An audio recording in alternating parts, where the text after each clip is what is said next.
Então hoje nós vamos falar sobre dois profetas menores. O primeiro vai ser o profeta Sofonias e depois eu vou falar sobre o profeta Ageu. Então o profeta Sofonias, nós vamos ver aqui, eu já vou mostrar, ele é contemporâneo do rei Josias. Então ele é anterior à destruição de Jerusalém, que aconteceu em 587 a.C., através do exército da Babilônia. Então no livro de Sofonias nós vamos ver a ira de Deus contra Jerusalém, contra Judá e toda a terra. E depois o dia do Senhor, que é a execução dessa ira, um dos dias do Senhor, que nem eu já comentei em outras aulas. Nós temos outros eventos ali na Bíblia que também são chamados de dia do Senhor. E depois da ira, então, do Senhor, derramada ali num dia específico, a misericórdia para com aqueles que sobraram e depois a restauração de Israel. E também no final, no capítulo 3, nós vamos ver o amor do Senhor por Israel. Ainda que Deus tenha se irado, ainda que Deus tenha executado a sua ira, primeiramente, o juízo de Deus começa pela casa de Deus, mas depois mostra também o amor de Deus pelo remanescente. E também fala profeticamente a respeito da salvação dos gentios. É um único versículo, no livro de Sofonias, o foco não é tanto a salvação dos gentios, tem outros livros que falam muito mais, que nem o livro do profeta Isaías, mas tem um versículo ali que também deixa claro assim a questão da salvação dos gentios. E outros livros, que nem nós já vimos em outras aulas, que também falam bastante da salvação dos gentios. Então, o pastor Paulinho, ele deu aula, a última aula que vocês tiveram do Antigo Testamento foi com o pastor Paulinho, ele já adiantou Zacarias e Malaquias, então hoje eu vou dar Sofonias e sobre o profeta Ageu. E depois o pastor Paulinho vai dar aula também sobre Jó e sobre Cantares, tá bom? Então aqui o contexto, aquele panorama da linha do tempo que eu gosto de trazer para os irmãos. O momento em que Sofonias vive é esse momento que antecede a destruição de Jerusalém. Então, ele é contemporâneo, o profeta Sofonias ele é contemporâneo do rei Josias, e o rei Josias ele governou de 640 a 609. Eu acho que eu errei ali só na colocação do início do reinado do rei Josias. O início seria um pouquinho mais para a esquerda, ele reina de 640 até 609 a.C., e Sofonias é seu contemporâneo.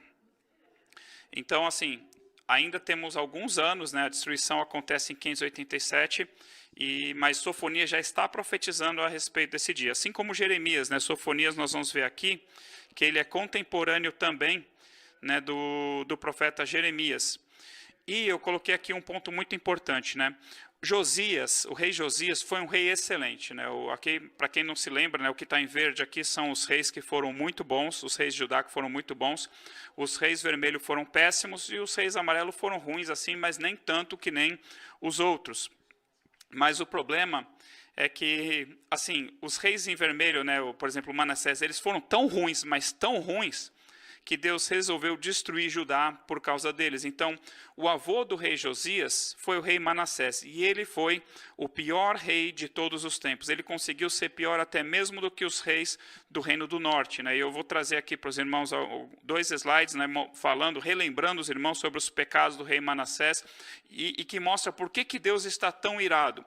Então, o rei Josias, apesar de ter sido um rei excelente, sensacional, a Bíblia fala assim, que nunca houve um rei como Josias que se converteu ao Senhor de todo o seu coração. E você pensa, nem Davi, porque quando Davi nasceu, ele nasceu nos dias do profeta Samuel. O profeta Samuel deixava as coisas meio em ordens, lá em Israel. Mas quando Josias nasce, ele nasce nesse contexto, que o avô dele fez o povo se desviar terrivelmente. Vocês vão ver ali a lista de pecados de Manassés. E Amon, que foi pai de Josias, também foi terrível. Não chegou a ser tão terrível quanto Manassés, mas permaneceu nos erros dele. E lá em Crônicas diz que Manassés se arrependeu dos seus pecados, clamou a Deus e Deus o perdoou. Mas ainda assim o povo estava no pecado e não tinha mais volta para aquele povo. Mesmo tendo um rei muito bom, que nem Josias, que reinou por 31 anos. Então, sobre o profeta Sofonias. Sofonias significa o Senhor tem guardado, que eu já comentei, ele é contemporâneo do rei Josias e também contemporâneo do profeta Jeremias e talvez de Abacuque e Naum, que são dois profetas que não têm informação nos livros deles, quando eles viveram e profetizaram, mas pelo contexto, eu coloquei eles ali próximos ali de Jeremias também. Então, o que é importante saber sobre o livro de Sofonias? Primeiro que ele vai revelar a ira de Deus por causa do pecado de Jerusalém, o pecado de Judá e o pecado de toda a terra. Quando fala aqui toda a terra, no fundo está falando das nações ao redor de Israel. Moabe, Amon, não cita Edom nesse momento, tá? Edom já foi citado lá no livro de Isaías, no livro de Jeremias, se eu não me engano também no livro de Ezequiel. Tá, mas fala de Amon, fala de Moabe, fala dos filisteus, vai falar da Assíria, que foi a potência anterior à Babilônia. A Babilônia, os caldeus, na verdade, esse livro do domínio assírio, lá em 609 a.C., se eu não me engano, na Batalha de Carquemes, onde Nabucodonosor venceu ali o exército da Assíria. E aí, Sofonias vai falar do dia do Senhor, um deles, eu quero frisar isso com os irmãos, porque ainda tem um grande e terrível dia do Senhor por vir, no final dos tempos, mas o dia do Senhor já passou por Jerusalém, 587 anos antes de Cristo, já passou pela Babilônia, quando a Babilônia foi conquistada ali pelos medos e pelos persas, e nós vemos então as promessas de restauração para Israel e a vingança do Senhor contra as nações também. Eu creio que aqui ele já aponta para o final dos tempos mesmo, tá? E a profecia da salvação dos gentios. Eu selecionei aqui duas passagens, na verdade, Sofonias. Perdão. Uma bem conhecida, quando Deus fala assim, mas deixarei no meio de ti um povo modesto e humilde, que confia no nome do Senhor.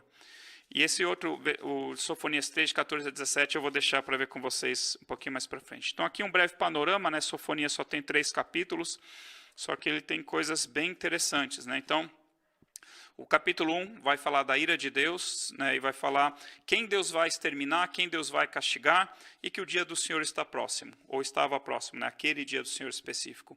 A profecia contra as nações está no capítulo 2, capítulo 3 começa profecias e ameaças contra Judá, e depois vai falar da restauração de Judá e Israel, da salvação dos gentios e do amor de Deus por Israel.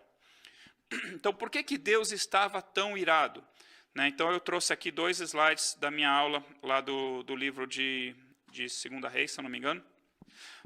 Está escrito assim, fez ele, rei Manassés, o que era mal perante o Senhor, segundo as abominações dos gentios que o Senhor expulsara de suas possessões, de diante dos filhos de Israel. Então, ele tornou edificar os altos, os altares, as estátuas que seu pai, o rei Ezequias, seu antepassado, rei Ezequias, na verdade, porque seu pai foi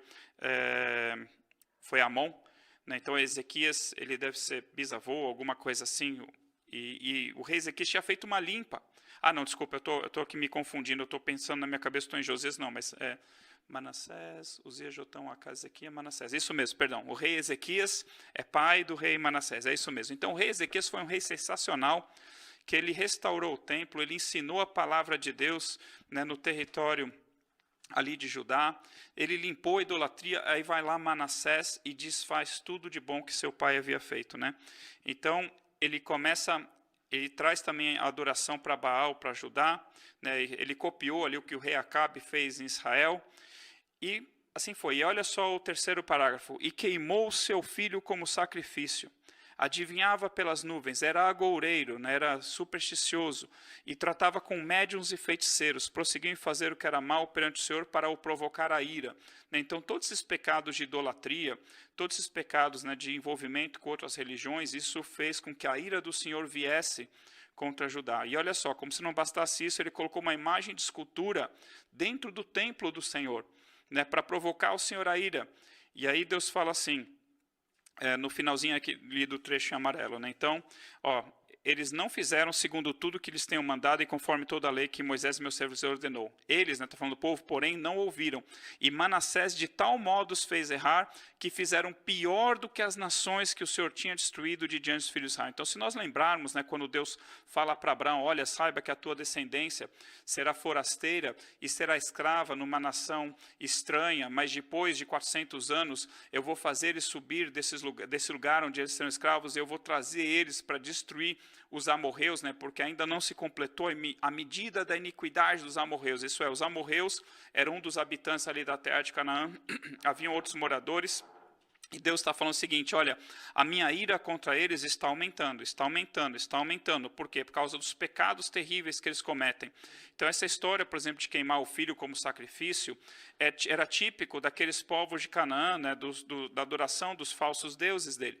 E Manassés adotou essa prática. Então, Deus fala assim, olha, aqueles pecados que fizeram com que eu destruísse as nações de Canaã, quando eu trouxe vocês do Egito, né, para vocês habitarem nessa terra, vocês fizeram pior do que eles. Né, e em outra passagem vai falar que eles fizeram pior do que Sodoma e Gomorra também. Então, é por isso que Deus está tão irado. Então, imagina o seguinte, aquela ira que Deus sentia contra os povos de Canaã, que fez Deus trazer Israel para destruir aquelas nações, essa mesma ira Deus está sentindo agora contra Judá por causa dos pecados de Manassés. E, na verdade, está ainda pior, porque Deus está falando assim, olha, vocês fizeram pior. Aquelas nações que foram destruídas, eles não eram meu povo, eles não me conheciam. Agora, vocês, eu fiz uma aliança com vocês, eu me revelei a vocês. Então, Israel e Judá, eles eram completamente indesculpáveis, né, dos seus pecados, né, porque tinha a lei de Moisés também que proibia tudo isso. Continuando, então. Visto que Manassés, rei de Judá, cometeu estas abominações, fazendo pior do que fizeram os amorreus antes dele, e também a Judá fez pecar com os ídolos dele, assim diz o Senhor, Deus de Israel, eis que hei de trazer tais males sobre Jerusalém e Judá, que todo que os ouvir lhe tinirão ambos os ouvidos. Vai doer nos ouvidos quando vocês ouvirem o mal que eu vou trazer contra vocês. Vou destruir vocês, vou destruir Jerusalém, né, a cidade do grande rei, vou destruir o templo, né, apesar de ser o meu templo, eu vou destruir, né, porque Deus não tem apego nenhum por casas, nem por construções. Deus tem apego, em primeiro lugar, pelo santo nome dele, né, que estava sendo blasfemado. Deus tem apego à aliança que ele fez, né, com o seu povo. Deus tem apego a seu Filho amado, Jesus Cristo. Então, Deus não tem apego com construções, Deus não tem sequer apego com a criação, né, por exemplo, com o planeta Terra. Né, lá em 2 Pedro fala que os céus e a terra que agora existem estão sendo entesourados para fogo. Então, o céu e a terra que agora existem serão consumidos pelo fogo, e nós aguardamos novos céus e nova terra onde habita a justiça. Então, Deus está falando, eu vou destruir Jerusalém e Judá por causa de todos os pecados de Manassés. E, obviamente, que outros pecaram antes dele também, mas Manassés foi a gota d'água para Deus destruir a Jerusalém. E por que Deus estava tão irado? Continuando, né?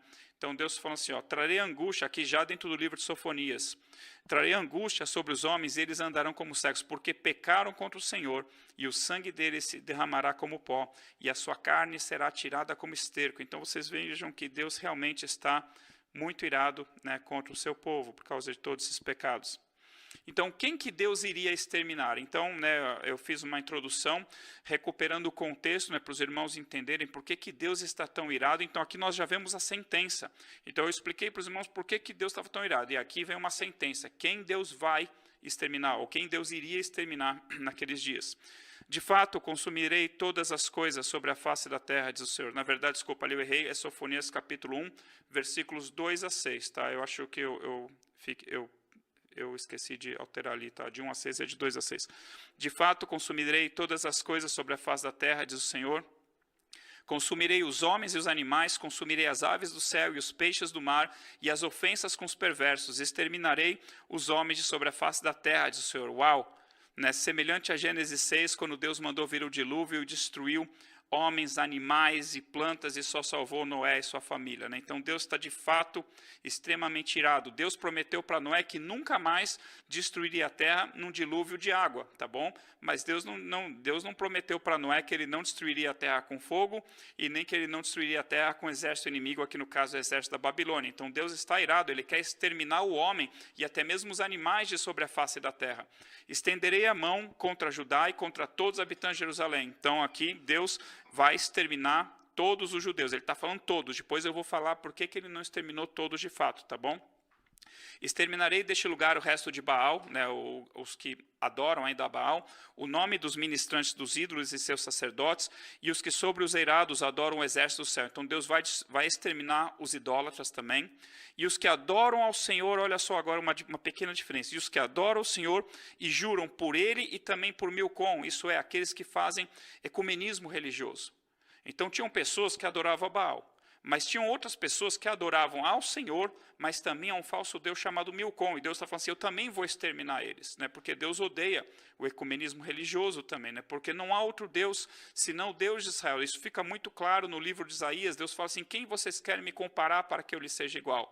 Há outra rocha? Não há outra rocha que eu conheça, não há outro Deus, né? Eu somente sou Deus e não há outro, né? Então Deus fala assim, você quer me adorar, mas quer adorar também um falso Deus, eu vou exterminar você também. E olha só, e os que deixam de seguir o Senhor, isso é, Deus vai exterminar os desviados também. E os que não buscam o Senhor nem perguntam por Ele. Então olha só, se Deus vai destruir, exterminar aqueles que praticam ecumenismo, que misturam, né, a adoração a Deus com falsos deuses. Se Deus vai exterminar os desviados, quanto mais também os ateus, né, aqueles que não buscam o Senhor, nem perguntam por Ele, não querem saber de Deus. Então Deus vai exterminar praticamente todos, né, menos quem, nós vamos ver depois quem que Deus não vai exterminar, se a pessoa conseguir escapar, né? Então, Sofonias 1, de 8 a 13. A quem que Deus vai castigar? No dia do sacrifício do Senhor. Então, o dia do sacrifício do Senhor, depois eu mostro para os irmãos, é o mesmo dia do Senhor, o dia da ira do Senhor, o dia da indignação do Senhor, são sinônimos, tá bom? São expressões equivalentes.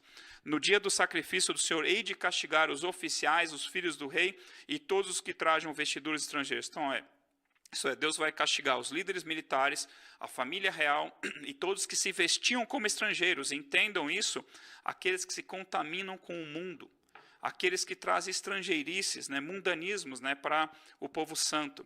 Deus também vai castigar os idólatras, os violentos, os enganadores, né, os mentirosos, os mercadores, aqueles que pesam as pratas. Deus vai castigar os bêbados e os que desprezam o Senhor. Então, por isso, né, por causa de todos os seus pecados, serão saqueados e seus bens assolados e suas casas. Né, e edificarão casas, mas não habitarão nelas, plantarão vinhas, porém não lhes beberão o vinho. Mas por que então, né, Deus falou assim, vou exterminar a todos, mas depois que acaba a destruição, você vê que sobram alguns de fato. Então por que Deus não destruiu de fato a todos? Porque Isaías havia profetizado. Se o Senhor dos Exércitos não nos tivesse deixado alguns sobreviventes, já nos teríamos tornado como Sodoma e semelhantes a Gomorra. Isso é, Deus quis deixar alguns sobreviventes. Né? Obviamente Deus tinha um plano, né, com relação à descendência de Jesus Cristo. Né? Eu falei, se não me engano, na aula de Ezequiel, quando Deus mata o justo junto com o perverso, é que o negócio está feio, tá bom?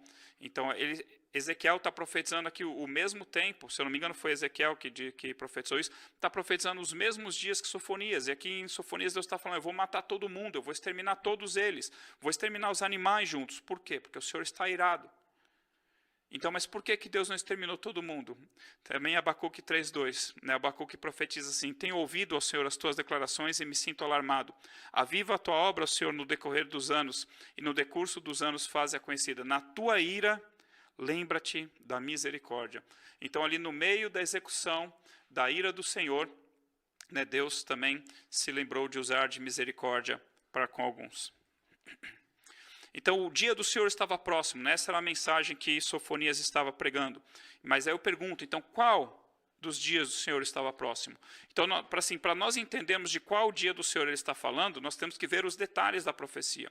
E o que acontece muitas vezes na Bíblia, né, quando fala do dia do Senhor, às vezes não traz detalhes o suficiente para nós sabermos de qual dia do Senhor está falando. Então, muitas vezes a gente pega o mais próximo.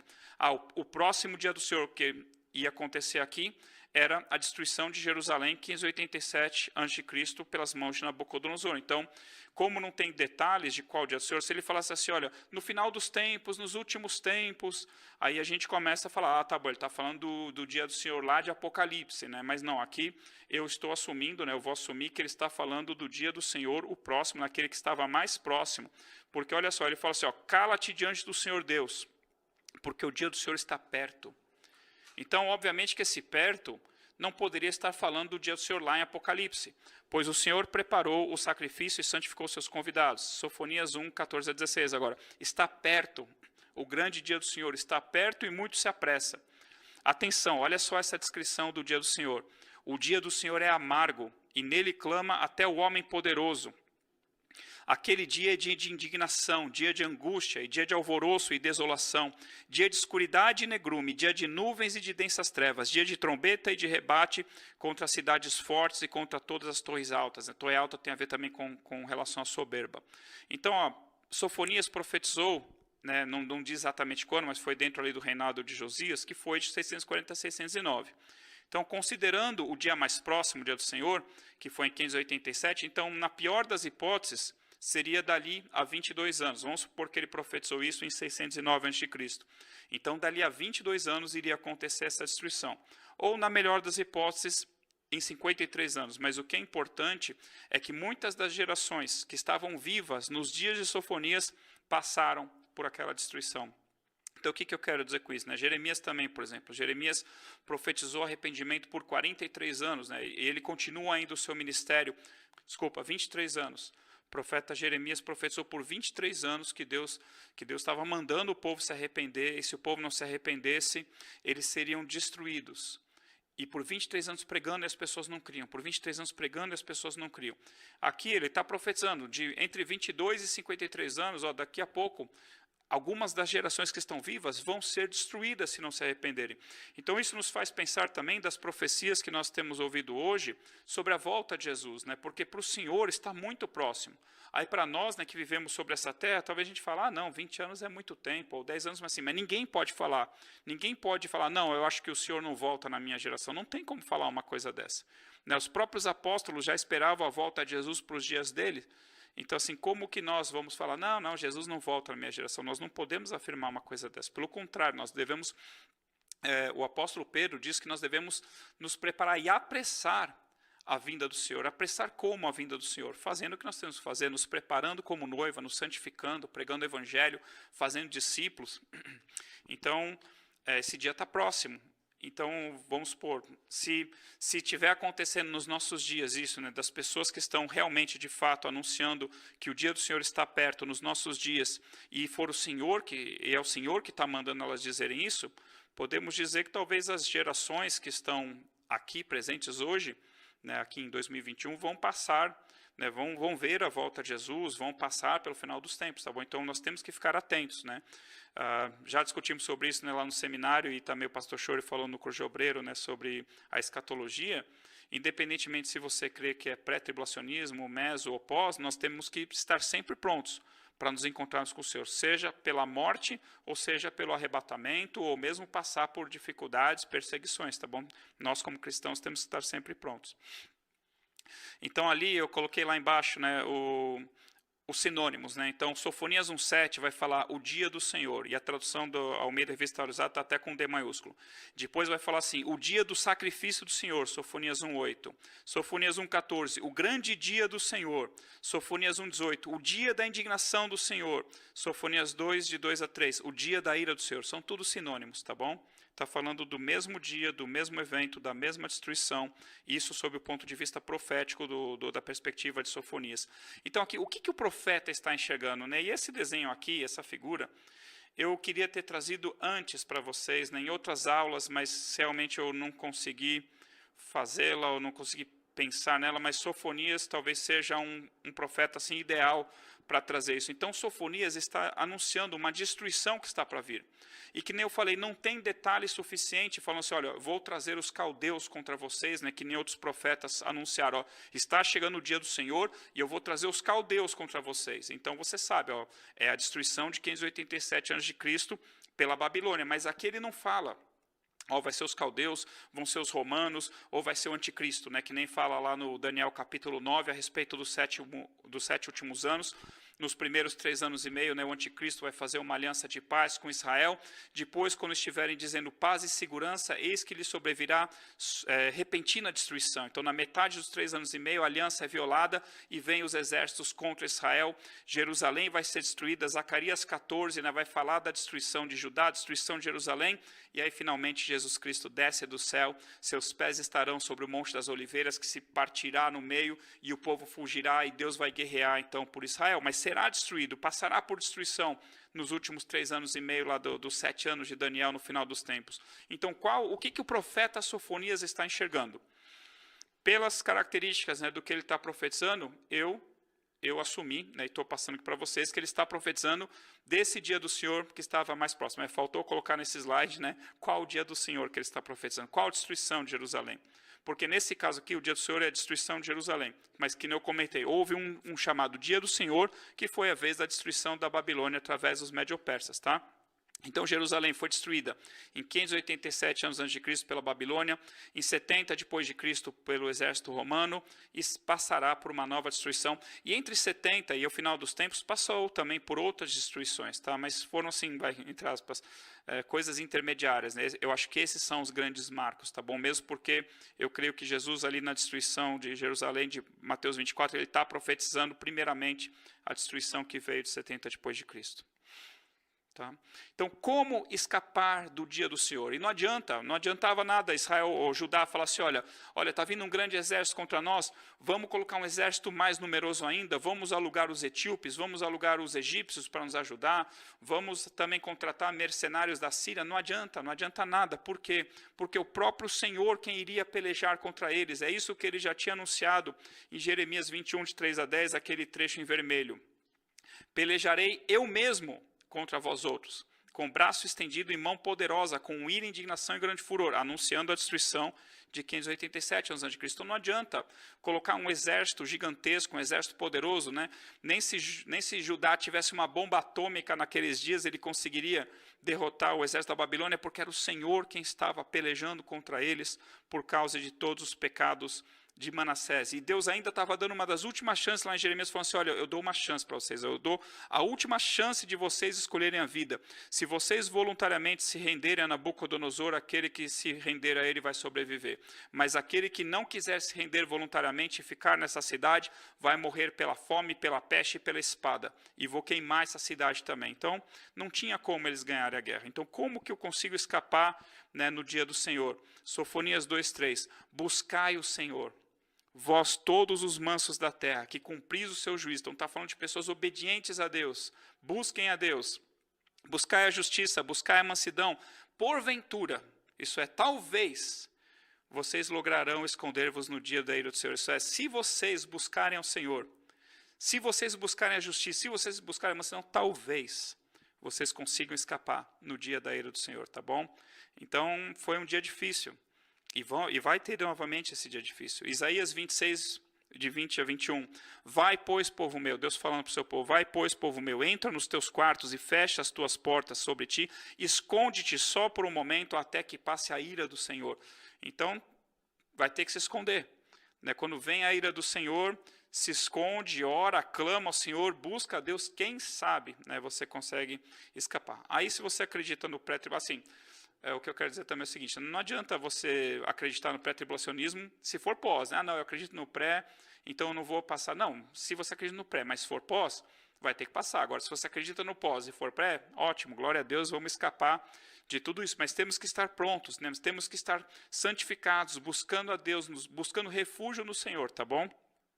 E os dias são maus de qualquer forma. Então aqui, profecia contra as nações. Né? Então, capítulo 2 vai falar da profecia contra os filisteus, contra Moabe, contra Amon, contra a Etiópia e contra a Síria. No fundo, né, que nem eu já comentei, são meio que repetições, ou até mesmo vai um resumo, né, do que Deus profetizou contra essas nações no livro de Isaías, no livro de Jeremias, no livro do profeta Ezequiel e talvez de algum outro profeta menor que eu esteja me esquecendo agora. Tá bom? Então não vou entrar aqui em detalhes, tá? Profecias contra Judá, mesma coisa, né? Nós já vimos muito lá nos livros de 2 Reis, de 2 Crônicas, livro dos profetas maiores, alguns profetas menores, várias profecias contra Judá. Né? Mas aqui é interessante, né? Porque como Sofonias é muito pequenininho, eu acho que é mais resumido, né? Tudo o que Deus está falando contra eles. Mas é o de sempre, olha, os príncipes estão corrompidos, os juízes estão corrompidos, os profetas estão corrompidos, os sacerdotes estão corrompidos, o povo está corrompido. Ai da cidade opressora, da rebelde manchada, não atende a ninguém, não aceita disciplina. Provérbios 29:1. O homem que muitas vezes é repreendido, né, será quebrantado de repente sem que haja cura para ele. Então não aceita a disciplina, não confia no Senhor, nem se aproxima do seu Deus. Então, sem fé é impossível agradar a Deus, porque é necessário que aquele que dele se aproxima creia que ele existe e que ele é galardoador que os buscam. E Deus está falando assim, vocês não me buscam, vocês não confiam em mim, vocês não aceitam a disciplina, vocês não aceitam a correção, vocês estão manchados de pecado, vocês são rebeldes, vocês são opressores, né? Os príncipes, os juízes, os profetas, os sacerdotes, os líderes, os cabeças do povo são opressores. Então, isso é o que Deus estava testemunhando contra Judá. Tá bom?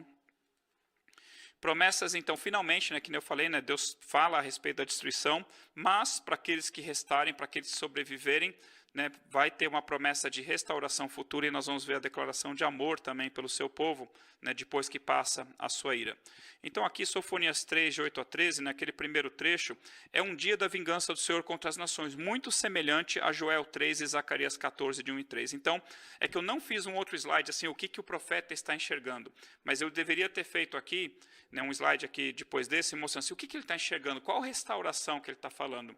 Ele está falando da restauração, quando o povo voltou do exílio na Babilônia em 539 a.C., está falando de outra restauração, está falando, por exemplo, de 1948, quando Israel foi declarado como nação e foi definido o seu território depois da Segunda Guerra Mundial, está falando do final dos tempos, eu creio que aquele está falando mais do final dos tempos. Tá? Porém, aquele versículo ali seguinte, ele vai falar justamente da salvação dos gentios, que acontece quando? Depois dos dias de Jesus Cristo. Então darei lábios puros aos povos, para que todos invoquem o nome do Senhor e os sirvam de comum acordo. Então, a conversão dos gentios aconteceu, começando lá em Atos capítulo 9, na casa de Cornélio, quando Pedro vai lá pregar. Porém, no final dos tempos, se você ler lá também o final do livro de Zacarias, que o pastor Paulinho também comentou, você vai ver que as nações que passarem pelo Apocalipse, que passarem pelo final dos tempos, eles também serão purificados para servir ao Senhor. Então pode ser que esteja falando não só da salvação dos gentios, que começou desde Jesus e dos apóstolos até os nossos dias, mas talvez esteja falando sim do final dos tempos, mas não temos detalhes suficientes para fazer essa diferenciação. Tá? Aí aquele versículo que eu tinha destacado já, mas deixarei no meio de ti um povo modesto e humilde que confia no nome do Senhor. Então, e ali vai falar, então Deus vai afastar os soberbos da sua presença e teria um povo modesto, humilde e crente. E santificação de Israel, o pastor de Israel vai apacentá-los. Mas quando isso? Nos dias de Jesus, no final dos tempos, no milênio, está em aberto porque não temos detalhes suficientes para falar, mas olha, mas pelo conjunto das coisas, pelo conjunto desses parágrafos, desses versículos, eu arriscaria dizer que eu creio que é para o final dos tempos mesmo, tá bom? Promessa de restauração para Israel, lindo. Salmo 3, 14 e 17. Canta, ó filha de Sião, rejubila, ó Israel, regozija-te de todo o teu coração, exulta, ó filha de Jerusalém. O Senhor afastou as sentenças que eram contra ti e lançou fora o teu inimigo. O rei de Israel, o Senhor, ele está no meio de ti, tu já não verás mal algum. Naquele dia se dirá a Jerusalém, não temas, ó Sião, não se afrouxe os teus braços. O Senhor teu Deus está no meio de ti. Segunda vez, falando, Deus está no meio de vocês, poderoso para salvar-te, e ele se deleitará em ti com alegria e renovar-te-á no seu amor. Ele se regozijará em você com júbilo. E eu trouxe aqui uma passagem, que é o capítulo inteiro de Isaías 12, na verdade, só tem 6 versículos, que é muito parecido. Então, Deus, assim, olha, Deus te ama, Deus é a tua salvação. No meio, Deus está no meio de ti, tá bom? Então, é muito parecido, mas aqui Sofonias 3, 14, 17, é em forma de cântico. E eu vou mostrar para vocês aqui 2 louvores, não vou colocar aqui, mas assistam depois sobre essa passagem. São lindos esses louvores. Tá? Então aqui mais promessa de restauração, Deus vai trazer de volta os exilados. Quando que isso vai acontecer? Quando que Deus vai honrar o povo dele que está na dispersão? Deus honrou ele nos dias da rainha Esther, entendeu? Então não temos assim como saber exatamente quando que essas coisas aconteceram, de que período Deus estava falando. E aqui, então, para terminar, esse aqui é meu último slide de Sofonias, 2 louvores em cima daquela passagem, Sofonias 3, de 14 a 17, um do Asaf Borba, qual da Célia, do álbum Alegre-se Israel. O louvor se chama Canta Alegremente, ali o primeiro link é o Asaf cantando quando ele era mais jovem, o segundo é o da Célia cantando, e do lado direito um louvor lindo também com Paul Wilbur, para quem não conhece é uma bênção, Ana Paula Valadão do Diante do Trono, no álbum chamado Shalom Jerusalém, e a música se chama Roni Roni Bat Sion, que é Regozija-te, ó filha de Sião. Então não durmam essa noite sem ouvir esses louvores, pelo menos um do lado esquerdo e o do lado direito. Isso vai te alegrar, vai alegrar o teu coração, e você vai ficar animado no seu espírito com a promessa do Senhor e com as bênçãos do Senhor, tá bom? Então, o livro de Ageu agora, por favor, o Fernando vai me ajudar. Então, vamos para o último livro aqui, que faltava para nós completarmos os profetas menores, tá bom? Então, aqui eu trouxe algumas imagens, que refletem um pouco do contexto ali do profeta Ageu. O profeta Ageu, ele faz parte dos que retornaram do exílio em 539 a.C., segundo o decreto de Ciro, segundo rei da Pérsia, que conquistou a Babilônia.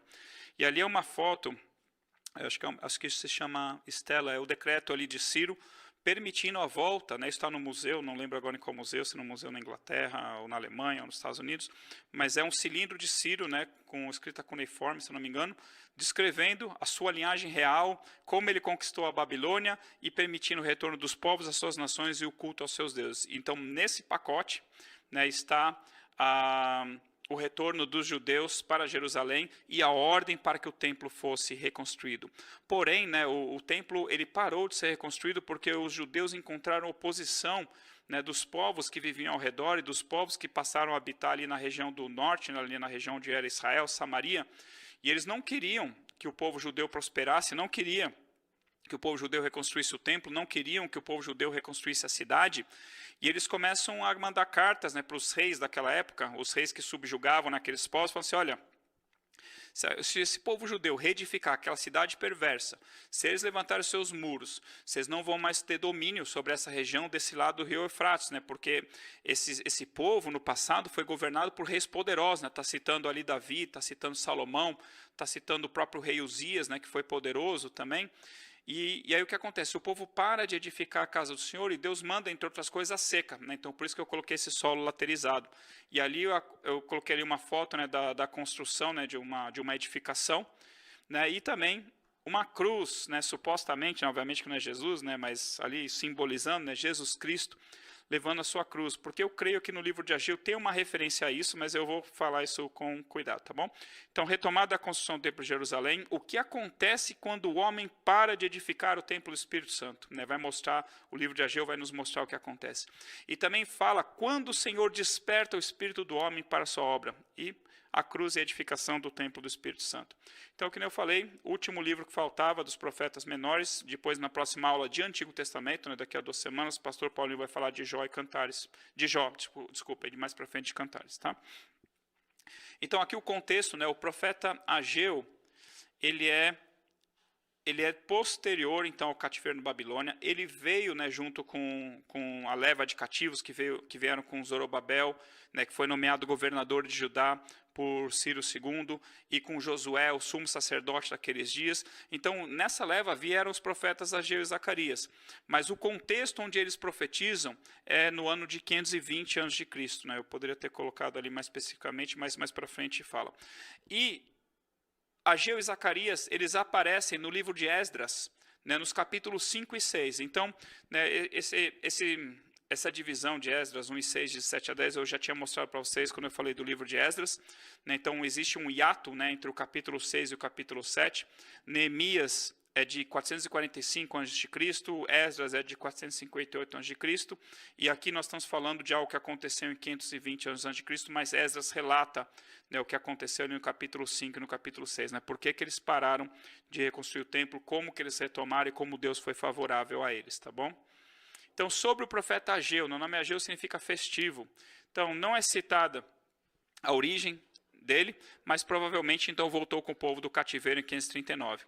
Os profetas Ageu e Zacarias são contemporâneos de Zorobabel, governador de Judá, e Josué, o sumo sacerdote, e foram cruciais, foram fundamentais, né, para que o povo ouvisse a voz de Deus e retomasse a construção do templo.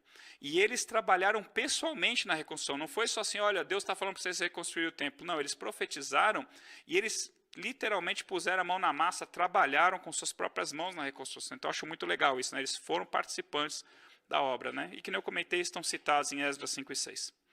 Então, o que é importante saber sobre o livro do profeta Ageu? Toda a história do livro do profeta Ageu, ele se passa no 2º ano do rei Dario I, rei da Pérsia, que é 520 anos antes de Cristo, tá?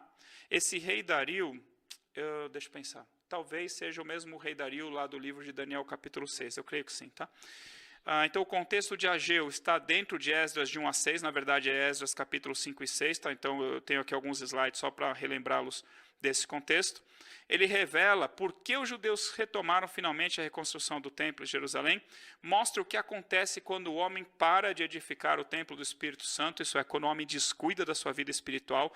Nós vamos ver que isso tem um impacto na vida natural do homem. E também mostra quando o Senhor desperta o espírito de uma pessoa para fazer a sua obra e a sua vontade. Traz uma revelação. Eu coloquei aqui uma interrogação, né, porque, né, seguindo o princípio bíblico, né, que eu tenho... O princípio de hermenêutica bíblica, né, que eu tenho enfatizado com os irmãos, né, desde o princípio das minhas aulas, o que a Bíblia não diz com clareza, nós não podemos afirmar com certeza, mas eu creio que aqui tem uma referência sobre a cruz, a nossa cruz, a cruz de Jesus e a edificação do templo do Espírito Santo que somos nós. E um aviso que Deus iria ainda abalar os céus e a terra mais uma vez. Então aqui, eu trouxe esse trecho aqui de Jeremias, né, primeiro, o que aconteceu? O povo de Israel violou a aliança que Deus havia feito com aquele povo que saiu do Egito. violou a aliança que Deus tinha feito antes com Abraão, Isaac e Jacó. Mas Deus ele fala assim, olha, vocês violaram e vocês foram destruídos por causa disso. Porém, eu vou me lembrar da minha aliança que eu fiz com Jacó, e também da minha aliança que eu fiz com Isaac, e também da minha aliança que eu fiz com Abraão, da minha aliança que eu fiz com eles, da aliança que eu fiz com seus antepassados quando eu os tirei do Egito. Então, Deus falou assim, tem um determinado momento, Deus falou assim, olha, vocês violaram a minha aliança e por causa disso vocês vão ser destruídos. E depois que passa a destruição, vem a misericórdia de Deus sobre aqueles que sobraram, e Deus está falando assim, olha, eu estou resgatando aquela aliança que eu fiz com vocês, e por causa dessa aliança, eu vou restaurar vocês. Tá bom? Então, assim, Deus se irou, o povo violou a aliança, veio o castigo da aliança sobre eles, e agora Deus está falando assim, olha, para esse povo que sobrou, para esse povo que se multiplicou novamente, eu vou usar de misericórdia segundo a aliança que eu fiz com seus antepassados. Então, aqui é aquele decreto de Ciro, rei da Pérsia, em 539, autorizando os judeus a saírem da Babilônia e dos seus territórios, das suas províncias, irem para Jerusalém, e ordenando que fosse construído o templo do Senhor por mandado do próprio Deus, né? Então, aqui tem a lista dos que voltaram, né? Isso aqui eu tirei da minha aula de Esdras, né? Lá do material de Esdras, quando eu dei para vocês. Eu estou só resgatando alguns slides para vocês ficarem com esse contexto na cabeça. Zorobabel era o governador nomeado pelo rei Ciro II. Josué era o sumo sacerdote, tá? Então, cerca de 42 mil pessoas, 43 mil, né, contando com os servos, voltaram da Babilônia para Jerusalém. Então, as primeiras coisas que eles fizeram em Judá, cada um foi habitar na sua própria cidade, foi levantado o altar do sacrifício em Jerusalém, restauraram os sacrifícios a Deus, e logo no dia 1º do mês 7, digamos assim, do primeiro ano do retorno deles, eles celebraram, né, a festa dos tabernáculos ali, né, o mês da festa dos tabernáculos. No dia 1º é o dia das trombetas, né, no dia 10 é o dia da expiação, e de 15 a 22 a festa dos tabernáculos propriamente dita. Trouxeram as ofertas para a reconstrução do templo e efetivamente começaram a reconstruir o templo no segundo mês, no segundo ano da volta deles. Então, provavelmente ali 538 anos antes de Cristo. Então, começaram a construir o templo, 538. Aí veio toda aquela oposição dos inimigos que eu comentei, né, e aí se passaram anos, né, com dificuldade para construir o templo, não conseguiam avançar, né, então vieram decretos reais do rei Artaxerxes, né, então aqui tem só uma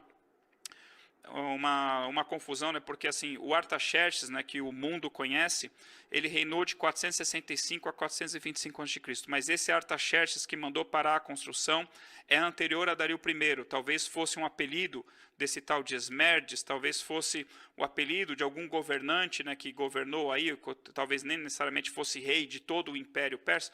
Tá bom, mas assim, eu confio no que a Bíblia está me falando, então um tal de rei Artaxerxes mandou um decreto, falando assim, tem que parar a construção do templo. Então, Esdras capítulo 4, versículo 24. Cessou, pois, a obra da casa de Deus, a qual estava em Jerusalém. E isso até o segundo ano do reinado de Dario, rei da Pérsia. Então, só voltando aqui. Então, alguém, né, entre o rei Ciro e o rei Dario, aquele que eu destaquei em amarelo, mandou parar de fato a construção do templo. E a construção do templo só voltou em 520 a.C., quando Deus levantou justamente Ageu e Zacarias e falou assim, olha, vocês têm que voltar a construir o templo, tá bom? Então eu quis aqui resgatar esse contexto histórico, tá, para ficar mais fácil dos irmãos entenderem. Aqui tem o panorama, mas eu vou passar por isso aqui. Então, Ageu capítulo 1, versículo 1, fala assim, olha, no segundo ano do rei Dario, né, isso é lá 520 anos antes de Cristo, eu coloquei assim, foi um ano bem movimentado, né, e é bem interessante que o livro do profeta Ageu, o livro do profeta Zacarias, trazem as datas. Olha, Deus falou comigo no dia 1º do 6º mês do segundo ano do rei Dario. Deus falou de novo no dia 24 do 6º mês. Aí Deus falou de novo no dia 21 do 7º mês. Aí Deus falou com Zacarias no 8º mês. Aí Deus falou de novo com Ageu no dia 24 do 9º mês. Aí Deus falou de novo com Zacarias no dia 24 do 11º mês. Então, muito interessante, né? Porque Ezequiel também traz datas, Jeremias também traz datas, né? Quando que o Senhor falou coisas? Porque a gente fica pensando, uau, esses profetas, eles deviam ouvir literalmente a voz de Deus, né? Nós, com o Espírito Santo, nós ouvimos, digamos assim, do lado de dentro, porque o Espírito Santo habita em nós, mas esses homens, provavelmente, eles ouviam de forma audível Deus falando, tanto que eles transliteravam aquilo, eles falavam, assim diz o Senhor, e era palavra por palavra. E para nós é muito mais uma coisa interior, né? E aí você tem nós precisamos aprender a discernir a voz do Espírito Santo, porque ela é bem discreta, e obviamente que quando nós crescemos em intimidade com o Senhor, ela fica bem mais forte, mas assim, quando então que Deus falava com esses homens? Deus falava com esses homens todos os dias? Aí nós vemos que Deus falava com eles, talvez falasse todos os dias, mas essas coisas marcantes que precisavam ser registradas na Bíblia não era todo dia, era assim, falava no mês, às vezes falava no outro mês, às vezes falava depois de 1 ano, 2 anos, tá bom? É que no caso do livro do profeta Ageu, como tudo acontece no 2º ano do rei Dario, então olha só, Deus falou com o profeta Ageu 1, 2, 3, 4, 5 vezes, sendo que foi 2 vezes no mesmo dia, lá no dia 24/9. Então, 5 vezes no 2º ano do rei Dario, Deus falou de forma marcante para o profeta Ageu o que estava acontecendo e o que eles deviam fazer. E foi tão marcante que ele registrou isso no seu livro. Tá bom? E a casa, então, no ano 2 do rei Dario, Deus mandou eles retomarem a construção do templo e finalmente, né, cerca de 4 anos depois, o templo foi finalizado. Tá bom? Então, passagens de Ageu citadas no Novo Testamento. Né? Tem 2 passagens de Ageu que Deus fala assim, olha, ainda uma vez, isso é mais uma vez, eu vou abalar os céus e a terra. E na primeira vez que ele fala, ali em Ageu 2, 6, 7, o contexto que Deus está falando é o seguinte, eu vou abalar as nações e eu vou trazer as riquezas das nações para adornar o meu templo. Esse é o contexto que ele está falando. Já em Ageu 2, de 21 a 23, quando ele fala assim, olha, fala a Zorobabel, Deus fala assim, olha, eu vou te honrar, Zorobabel, e eu vou fazer abalar o céu e a terra. Então, significa assim que Deus iria derrubar tronos e reinos e honrar Zorobabel, tá bom? Então esses são os 2 contextos em Ageu, quando Deus fala assim, olha, ainda uma vez eu vou fazer abalar os céus e a terra. Aí o autor de Hebreus, ele cita essa passagem de Ageu para falar o quê? Para falar que o reino de Deus, o nosso reino, aquele reino que nós herdamos, é inabalável e eterno, né? Assim como profetizado lá em Daniel 2, no sonho de Nabucodonosor, e também quando profetizado ali em Daniel 6, pelo próprio rei Dario, declarando, né, que o reino de Deus é sempre eterno. Então, assim, nós recebemos um reino inabalável e eterno. E enquanto que a terra e o céu, físicos, são temporários e serão abalados por Deus no final dos tempos. Tá bom? Então, é nesse contexto que o autor de Hebreus cita essas 2 profecias, eu creio, né, que ele está juntando as 2 profecias de Ageu. Tá? Então, aqui um desenho que eu já trouxe para vocês, mas é muito interessante porque isso é muito claro no livro do profeta Ageu. Então, nós temos Deus que fala com o profeta, a palavra às vezes era para o próprio profeta, ou às vezes a palavra era para o rei, às vezes a palavra era para o sacerdote, ou às vezes a palavra era para o povo. Seja vou te abençoar ou vou te destruir, né, dependendo, obviamente, do contexto. E aí o sacerdote era quem oferecia sacrifícios e ofertas. Então, no livro de Ageu é muito interessante. E também eu acrescentei aqui Zacarias, né, porque eles estão juntos profetizando, né, um no seu livro, outro no outro, mas os 2 juntos ali no livro de Esdras. E é muito interessante porque a palavra é dirigida especificamente para quem? Para o governador Zorobabel, para o sacerdote, sumo sacerdote Josué, e também para o povo. Né? Então, mas assim, nós vemos Deus falando, olha, fala para Zorobabel, fala para o sumo sacerdote Josué, e fala para o povo. Né? Então, aqui nós vemos claramente, assim, colocando nomes, né, nesses quadrinhos, tá bom? Então, né, Ageu 1, né, no 2º ano do rei Dario, no 6º mês, no 1º dia do mês, veio a palavra do Senhor por intermédio do profeta Ageu, a Zorobabel, filho de Salatiel, governador de Judá, e a Judá, filho de Josadac, o sumo sacerdote, dizendo, né, e aqui eu trouxe, né, da minha aula lá de Esdras, o que Ageu e Zacarias profetizaram, né, na visão ali de Esdras, na visão, desculpa, que alguém relatou ali. E aqui, interessante, né, de Esdras 5, 1 e 2, que eu coloquei justamente aquilo, né, que Ageu e Zacarias ajudaram na reconstrução do templo, colocaram a mão na massa. Tá bom? Então, é interessante que Ageu capítulo 1 e um pouquinho de Ageu capítulo 2, né, só tem 2 capítulos do livro de Ageu, mas é mais no capítulo 1 isso aqui, ele vai falar de alguns sintomas que estavam acontecendo, vai revelar qual era a causa e qual é a solução. Então, quais eram os sintomas? Né, a vida natural dos judeus estava sendo impactada. O que estava acontecendo? Muito esforço no trabalho, pouco resultado. Né? Eu coloquei aqui entre parênteses, improdutividade, ineficiência e frustração. Assim, trabalhei tanto e o meu salário não deu para nada. Né? Trabalhei tanto e a minha lavoura não rendeu nada. Insuficiência, escassez, perdas. Olha, quando você traz seu salário para casa, é como se você colocasse ele num bolso furado, né? Como se você tivesse recebido seu salário no trabalho e no meio do caminho ele caiu porque tinha um furo no seu bolso. Seca e pragas. Então esses são os sintomas. A vida natural deles não estava boa. A vida natural deles estava difícil. Eles estavam passando por dificuldades. Eles estavam trabalhando muito e colhendo pouco. E qual era a causa? O Senhor estava demonstrando a sua insatisfação para com o povo de Judá, por eles não terem cumprido a ordem do Senhor de construir o templo. Então, que nem eu falei, né, na aula de Jonas, olha, quando Jonas se enfiou naquele barco, né, para fugir da presença do Senhor, Deus mostrou a sua insatisfação mandando aquela tempestade, né, a ponto do barco quase afundar. E aqui Deus está mostrando a sua insatisfação, não pela desobediência, pela transgressão, que não é a transgressão de Jonas, mas assim, que história é essa que vocês pararam? Também era uma forma de desobediência, mas era um contexto diferente, né? Jonas foi rebelde. O povo aqui desanimou por causa da oposição dos inimigos. Tá? Então o povo fala assim, olha, eu acho que ainda não é hora de edificar o templo do Senhor, porque veio o decreto lá do rei Artaxerxes mandando a gente parar, os inimigos aqui estão com lança, aqui espada, aqui toda hora, aqui nas nossas portas, mandando a gente parar a construção. E qual era a solução, então, para que aqueles sintomas desaparecessem? Obedeçam a voz do Senhor, obedeçam a ordem do Senhor, retomem a construção do templo, e aí eu vou abençoar vocês. Né? Então, vocês vão trabalhar e vocês vão colher muito a partir dessa data. Então, aqui né, eu separei, né, eu marquei assim, os sintomas em laranja e a causa, né, porque essas coisas elas estão meio que embaralhadas no texto, tá bom? Então, assim fala o Senhor dos Exércitos, este povo diz... Não veio ainda o tempo em que a casa do Senhor deve ser edificada. Por acaso é tempo de vocês habitarem em casa apaineladas, a casa de vocês está toda bonitinha, enquanto esta casa, o meu templo, permanece em ruínas?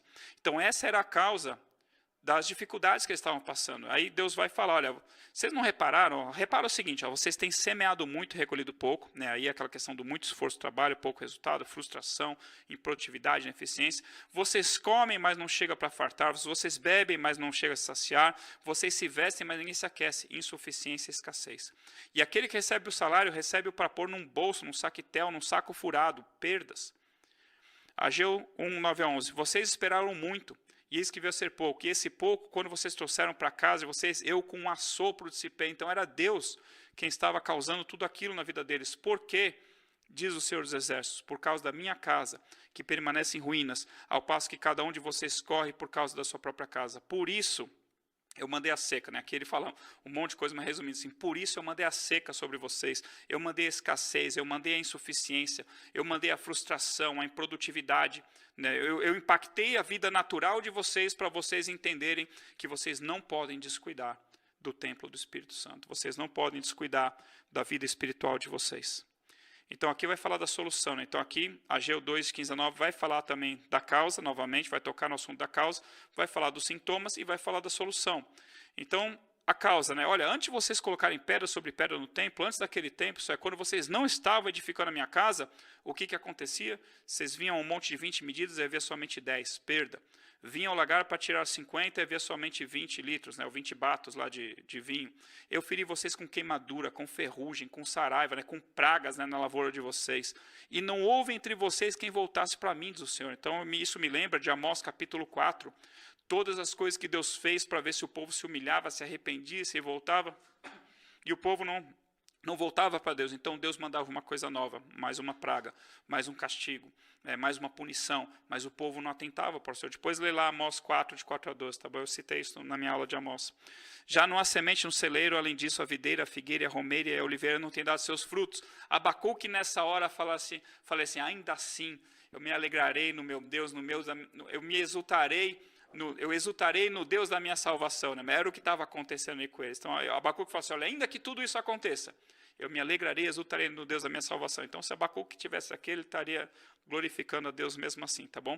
Mas, olha, desde esse dia, que dia é esse? Dia 24/9, do segundo ano do rei Dario, o dia em que eles lançaram ali novamente os fundamentos do templo. A partir desse dia, eu vou abençoar vocês.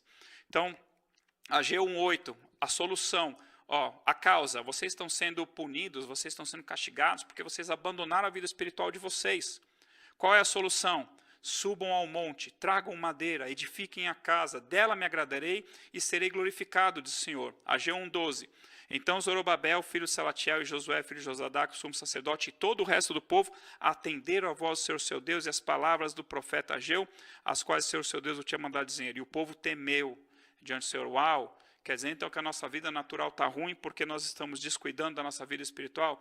É isso mesmo. Perdão, Senhor, vou consertar rapidinho, eu vou ajudar a edificar a tua casa e o Senhor, por favor, por obséquio, poderia, por favor, abençoar a minha vida natural? E Deus falou, presta atenção, a partir desse dia, 24/9, do segundo ano do rei Dario, eu vou começar a abençoar vocês. Mas e os opositores? E aqueles inimigos? E o rei que tinha mandado, o rei Artaxerxes que tinha mandado parar a construção? Já não era mais o rei Artaxerxes, agora o rei Dario. Ageu 1:13. Então Ageu, enviado do Senhor, falou ao povo segundo a mensagem do Senhor, dizendo, eu sou convosco, diz o Senhor. Mas, Senhor, e os inimigos? E o decreto do rei Artaxerxes, não se preocupa, eu sou com vocês, suficiente. Ora, pois, ser forte, Zorobabel, de Senhor, ser forte, Josué, filho de Josadaque, sumo sacerdote, e tu, todo o povo da terra, ser forte do Senhor, né, que nem a mensagem que Deus falou para Josué. E trabalhem, porque eu sou com vocês, diz o Senhor dos Exércitos, segundo a palavra da aliança que fiz convosco. Lembra aquela aliança que tinha sido violada? Então Deus está falando assim, olha, eu fiz uma aliança com os antepassados de vocês, eu vou honrar essa aliança. Né? Já destruí quem eu queria destruir, né? Quem tinha que ser destruído, já destruí, mas com vocês eu estou retomando essa aliança. Tá bom? A aliança que eu fiz com os antepassados de vocês quando eu os tirei da terra do Egito. E Deus também falou através do profeta Zacarias, né? Eu coloquei aqui só porque está no mesmo contexto, mas o pastor Paulinho já citou isso lá na aula dele. Então, a reconstrução do templo, né? Eu coloquei aqui todo o histórico, né? Desde 539, tudo o que aconteceu, né? E aí, finalmente, lá Esdras 6,15, que acontece ali em 516 anos antes de Cristo, no 6º ano do rei Dario, acabou-se esta casa no dia 3º do mês de Adar, né? Que é o 12º mês, no 6º ano do reinado de rei Dario. Glória a Deus. Então, eles começaram em 538 anos antes de Cristo, sofreram oposição, não puderam levar adiante, ficou anos abandonada a casa do Senhor, anos parada a obra da casa do Senhor, até que em 520 a.C. Deus levanta o profeta Ageu, levanta o profeta Zacarias, e em 4 anos eles terminaram a obra da casa do Senhor. Aqui eu coloquei uma comparação interessante, né, sobre a origem dos elementos para adornar e construir o tabernáculo ou o templo. Então, o tabernáculo de Moisés, ele foi construído com as ofertas e os presentes que os egípcios deram para os israelitas quando os israelitas saíram do Egito. E eu coloquei ali as passagens de Êxodo, onde Deus falou que isso ia acontecer, e as passagens onde efetivamente isso aconteceu. Então, assim, não foi com o próprio dinheiro deles, digamos assim, que o tabernáculo de Moisés foi construído. Foi com presentes que Deus fez os egípcios darem para ele. O templo de Salomão foi construído com a prosperidade do povo acumulada até os dias de Salomão. Mas quem deu essa prosperidade para eles? O próprio Deus, que deu vitória para eles nos dias de Davi, nos dias de Salomão. Já tinha dado vitória nos dias de Saul antes, né? Então, Davi fala assim, olha, chorem, mulheres de Jerusalém, né, porque morreu Saul que adornava vocês de ouro e de enfeites e de vestes finas. Né? Então, Deus dava vitórias para Saul, para Davi e Salomão, e o povo enriqueceu. E foi com esse dinheiro, né, dos despojos de guerra que eles construíram o templo de Salomão. E o templo de Zorobabel, né, foi construído com os presentes e os utensílios do templo de Salomão, devolvidos por Ciro II, que Nabucodonosor tinha levado. Ciro II devolveu e mandou Zorobabel levar para o templo. E mais presentes e concessões do rei Dario, e riquezas das nações. Né? Lá em Ageu, lembra quando eu falei que Deus falou assim, olha, eu vou fazer abalar novamente os céus e a terra, e vou fazer com que as riquezas das nações sejam trazidas, e com essas riquezas eu vou edificar a minha casa, eu vou adornar a minha casa. Então Deus, pelo seu poder, Deus rugiu, as nações tremeram, as nações mandaram presentes para o templo do Senhor, tá bom? Então não foi com as próprias riquezas dele, não, foi Deus quem sempre deu a provisão. Então é Deus quem nos dá o material para nós edificarmos a casa do Senhor, tá bom? E aqui, né, aquele detalhe, quando Deus desperta o espírito de alguém para a sua obra, né, seja para destruir, né, por exemplo, lá em Jeremias 21, 16, 17, despertou, pois, o Senhor contra Jeorão o ânimo dos filisteus e dos arábios, que estão lá os etíopes. Eles subiram contra Judá e deram contra ele. Jeremias 51, 11, o Senhor despertou o espírito dos reis dos medos contra a Babilônia. 2 Crônicas 36, 22, 23. O Senhor despertou o espírito de Ciro, rei da Pérsia, para quê? Para assinar o decreto real, para autorizar a volta dos judeus, para ordenar a construção do templo, para devolver os utensílios que Nabucodonosor tinha levado, para ordenar que fossem feitas ofertas. Quem que fez tudo isso? O Senhor moveu o coração dessas pessoas. Esdras 1:5. Né? Então se levantaram os cabeças das famílias de Judá e de Benjamim, os sacerdotes e os levitas, com todos aqueles cujo espírito Deus despertou. Ageu 1, 14 e 15. O Senhor despertou o espírito de Zorobabel, filho de Salatiel, governador de Judá, o espírito de Josué, filho de Josadaque, o sumo sacerdote, e o espírito do resto de todo o povo. Então, Deus é quem efetua em nós tanto o querer, Deus é quem realiza em nós tanto o querer quanto o efetuar, tá bom? Deus tocou nesses homens para que eles finalmente fizessem a vontade do Senhor. Edificando a casa do Senhor, né? Eu estou terminando, tá? Edificando a casa do Senhor. Então, Ageu 1:8, ele tem um detalhe que é meio intrigante, porque Deus fala assim, ó, subam ao monte, tragam madeira e edifiquem a casa. Dela me agradarei e serei glorificado, diz o Senhor. Então, por que Deus fala assim, ó, subam ao monte, tragam madeira e edifiquem a casa, se o templo daquela época era predominantemente feito de pedras? Não seria então mais correto Deus ter falado, subam ao monte, tragam pedras e edifiquem a minha casa? Óbvio, né, que a madeira, o madeiramento era feito ali para fazer a esquadria da porta, da janela, as vigas, não sei o que lá, mas no fundo, a casa era de pedra. Então, por que Deus fala explicitamente, tragam madeira, subam ao monte, tragam madeira, edifiquem a casa? E aqui, então, tem a minha interpretação, né, Jesus Cristo, carregando a sua cruz, subiu a colina ali do Gólgota, né, e ali, né, ele foi crucificado, e ali, né, ele edificou a sua igreja. Tomaram ele, pois, a Jesus, ele próprio carregando a sua cruz, saiu para o lugar chamado Calvário, Gólgota em hebraico, onde o crucificaram, e com ele outros dois, um de cada lado e Jesus no meio. Então, assim, como nós estamos aqui no curso de obreiro, se fosse uma pregação, eu nem daria esse disclaimer aqui embaixo, tá bom? Mas como é curso de obreiro, temos que colocar as coisas bem às claras. Então, não está escrito, ó, Jesus pegou madeira, subiu o monte para se cumprir o que foi dito pelo intermédio do profeta Ageu. Né? Então, portanto, não podemos afirmar com certeza que a Ageu 1:8 seja uma profecia sobre a cruz, mas também não quer dizer que não se aplique, tá? Não quer dizer que não possamos associar isso. Então, eu vou forçar, então, eu vou seguir em frente com essa associação. 3 coisas: subam ao monte, tragam madeira, edifiquem a casa, dela me agradarei e serei glorificado do Senhor. Subir ao monte, para nós tem uma conotação sim, de buscar a Deus. E eu coloquei ali 3 passagens de Jesus Cristo, né, falando que Jesus Cristo subia ao monte para orar e ficar a sós com Deus. Trazer madeira, carregar a sua cruz. Né? Quem quiser ser meu discípulo, tome a sua cruz dia após dia, depois venha e me siga. Quem não tomar a sua cruz, não vier após mim, não é digno de ser meu discípulo. E edificar a casa, o templo do Espírito Santo. Em primeiro lugar, edificar a si mesmo. Crescimento espiritual, lendo a Bíblia, orando com a mente e também em espírito, orando em línguas e louvando a Deus, mas edificar os outros. Então, nós individualmente somos templo do Espírito Santo, mas nós também precisamos edificar os outros, edificar a igreja coletivamente. Como? Trabalhando na obra do Senhor, cooperando uns com os outros em amor e manifestando os dons espirituais. Coloquei ali algumas referências para você ver.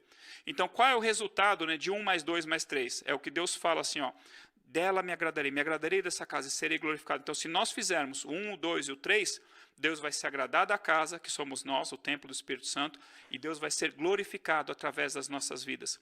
E qual o resultado se nós não fizermos 1, 2 e 3? É o oposto disso. Deus não vai se agradar da casa e Deus não vai ser glorificado através dela. E provavelmente Deus vai manifestar o seu descontentamento conosco na nossa vida natural, que nem aconteceu ali em Ageu capítulo 1, tá bom? Então, se você não edificar o templo do Espírito Santo, que é a tua vida, se você não abençoar, se você não trabalhar na obra do Senhor, pode ser que Deus fale assim, deixa eu manifestar o meu descontentamento com você pelo fato de você correr pela sua própria vida natural, enquanto a minha casa permanece em ruínas. Desculpa, eu vou... Esse aqui é o último slide, mas não vou tocar nele, tá? Não tem nesse aqui também não. Eu quero terminar com esse, tá bom? Então, a glória dessa última casa, uma passagem bem conhecida. Ageu 2:9, Deus fala assim, a glória dessa última casa será maior do que a primeira, diz o Senhor dos Exércitos. E neste lugar eu darei a paz do Senhor dos Exércitos. O que estava acontecendo, né? Alguns que sobreviveram à destruição de Jerusalém, que foram para o exílio e voltaram, né, porque a destruição foi em 587, eles voltaram em 539 e foram lançados os fundamentos da casa. Então, alguns mais velhos viram o templo de Salomão e falaram, uau, essa casa nova aqui nem se compara em grandiosidade, em dimensões, em riquezas do templo de Salomão. Mas Deus está falando assim, olha, essa casa parece nada aos olhos de vocês, deixa eu falar uma coisa para vocês. A glória desta última casa será maior do que a primeira do Senhor dos Exércitos. Então, aqui eu queria só enfatizar o segundo, ó, templos e santuários e habitações do Espírito Santo sobre a terra, não o céu, tá bom? O tabernáculo de Moisés, né, então aqui tem os versículos que falam, ó, Deus fala assim, eu vou habitar no meio de vocês, nesse tabernáculo. O templo de Salomão, depois o templo de Zorobabel, o próprio Jesus Cristo, ele se diz templo, ele fala assim, ó, destruam esse templo e em 3 dias eu vou retificá-lo, estava falando do seu próprio corpo. E os cristãos também são templos do Espírito Santo. E nós somos a última casa do Espírito Santo sobre a terra, tá bom?